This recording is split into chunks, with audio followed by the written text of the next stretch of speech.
Welcome to The Explainer. So glad you're here.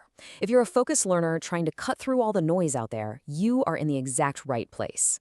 Look, today we're tackling a massive pain point of modern life, the sheer, wildly unpredictable chaos of it all. You absolutely know the feeling.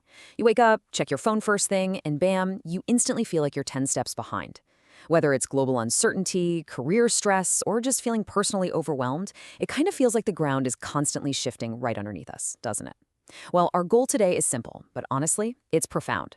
We're going to learn how to build a steady inner compass. We're taking spiritual coping from this vague, abstract idea and turning it into a practical, grounded, genuinely wholesome system that you can literally use every single day.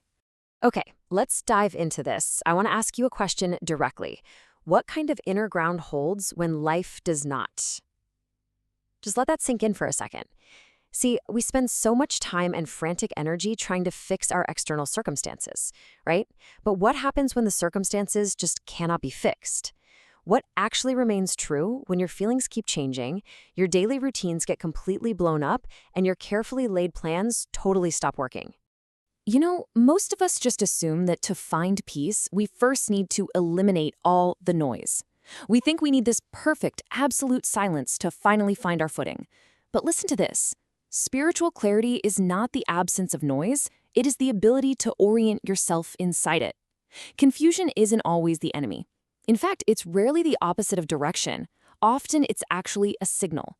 It's a signal telling you that your old way of operating is just no longer sufficient for your current reality. That emotional friction and uncertainty you're feeling right now, they are exactly what force the deepest, most critical questions to the surface. Think of it like standing in the middle of a bustling, incredibly chaotic old market. At first, you're totally overwhelmed. It's elbow to elbow crowded, the merchants are shouting, and honestly, it's impossible to track every single person rushing past you.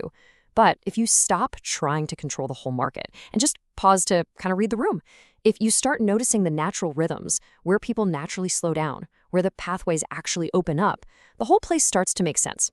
The chaos hasn't disappeared, obviously, but you begin to understand its shape. And we can do the exact same thing with our inner lives. Instead of fighting that overwhelming rush, we can just pause. Suddenly, chaos stops being a threat and becomes really vital information. Part 1. The Real Spiritual Journey, Compass over Map. And this brilliantly illustrates why, to actually use chaos as a tool, we have to completely rethink what a spiritual journey even is. It's not a perfectly straight road with a final destination, and it is certainly not a map that gives you all the answers in advance. A map expects you to travel in a straight, completely uninterrupted line. But reality? Reality looks a whole lot more like a wobbly bicycle. Imagine someone learning to ride for the first time. They don't achieve balance by sitting totally still on the sidewalk, memorizing physics formulas about gravity, right? No, they find balance by actually moving forward, noticing exactly where they lean, making tiny little corrections, and wobbling along the way. Spiritual growth is exactly the same. It is an active compass telling you where you're facing in real time. It's not measured by some static, impossible perfection. It's measured by direction. Those wobbles aren't failures at all. They're the absolutely necessary continuous corrections keeping you upright. Which brings us to the core tension of this whole journey. On one hand, we've got the illusion of control. We so often think, hey, if I just arrange everything perfectly, my schedule, my relationships, my finances, I'll finally be safe. But we all know from hard experience that control is basically like squeezing water in your hands. The harder you grip it, the faster it slips right through your fingers, leaving you completely exhausted. The alternative to that is the maturity of trust. Trust simply says, even when I cannot arrange everything, I can still be grounded. It's a very open-handed approach. You don't just become passive and do nothing, but you do stop demanding total, 100% certainty before you take your next honest step forward. Part 2. Building Inner Stability. The Architecture. So if we're actually letting go of control, how do we stay steady when the heavy, unpredictable currents of life pull at us? How do we build that durable inner architecture under real pressure? Well, it all starts with a return point. Think of a boat tied to a wooden dock. The water is absolutely going to move the boat. There is literally no stopping the waves. But the rope gives it a limit. It continually pulls the boat right back to center. Without that rope, every strong current just takes the boat wherever it feels like going. In our own lives, without a return point, every strong feeling becomes a steering wheel. Fear tells you to run, anger tells you to strike, and doubt tells you to abandon ship completely. you absolutely need a tether. Maybe it's a simple prayer, a deep conviction, or a daily practice, something that keeps pulling you back to who you really are. So, the crucial point is, what exactly is that tether made of? Look, we all naturally gravitate toward comfort because comfort suits us. We want those quick reassurances. But here's the catch. If your inner life is built purely on beliefs that only work when life is easy, the moment real pressure hits, your foundation is going to crack entirely. Truth, on the other hand, steadies. A truth like, I am not in control of everything, but I have the resilience to endure this, might not feel super warm and fuzzy in the moment, but let me tell you, it holds immense weight under pressure. Comfort is really nice for a quiet Sunday afternoon, but only truth can act as a reliable anchor in the middle of a storm. When we stack all these concepts together, we get the complete architecture of inner stability.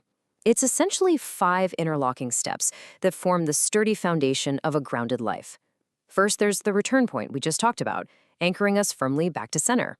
Second is repeated practice. Because, let's be real, resilient systems are built out of repeated, ordinary daily habits, not just one-time dramatic breakthroughs. Third is choosing truth over comfort when things actually get hard. Fourth is meaning-making, which is that vital work of turning random suffering into an interpretable, purposeful life. And finally, number 5, emotional honesty. If you pull out any one of these elements, the whole structure starts to wobble. But together they hold the heavy weight of real life. Let's take a slightly closer look at that last leg, emotional honesty. True stability isn't about being an emotional blank slate or pretending everything is just perfectly fine all the time. A stable person still feels things deeply. Take fear, for instance. The unstable response to fear is sheer panic and total collapse. But the stable response? It's simply noticing the fear, acknowledging it's there, and then recentering. Or think about anger. Instability reacts impulsively and destructively. Stability, though, names the pain before acting on it. You aren't suppressing the emotion at all. You're just refusing to let it completely sever you from your direction. You are staying fully anchored inside the feeling, allowing yourself to process it honestly. Part 3. Living with grounded presence. How do we actually take these insights out into the wild? Because spiritual coping isn't just for quiet, peaceful meditation retreats. It's for dealing with rising grocery costs, unpredictable jobs, and really messy relationships. It all starts with how we question our reality. On the surface, we naturally ask things like, how do I avoid this pain? Or how do I fix this quickly?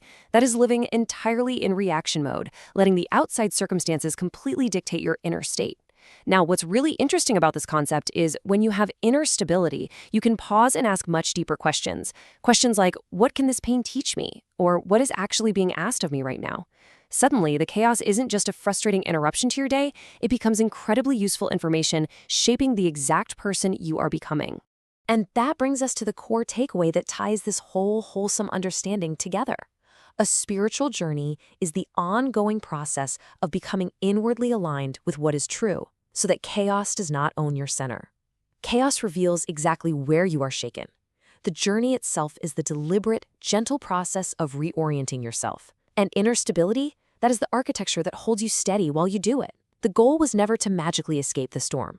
The goal is to build a center the storm simply cannot destroy. Which leaves us with one final, incredibly empowering question. The next time life feels noisy, uncertain, or just completely overwhelming, don't just ask how to make it stop. Instead, take a deep breath, look inward, and ask with genuine curiosity, what is this feeling trying to show me? Use your internal chaos as your compass. Thank you so much for joining me on this explainer today, and I truly hope you take this grounded presence into whatever storm you happen to be navigating right now.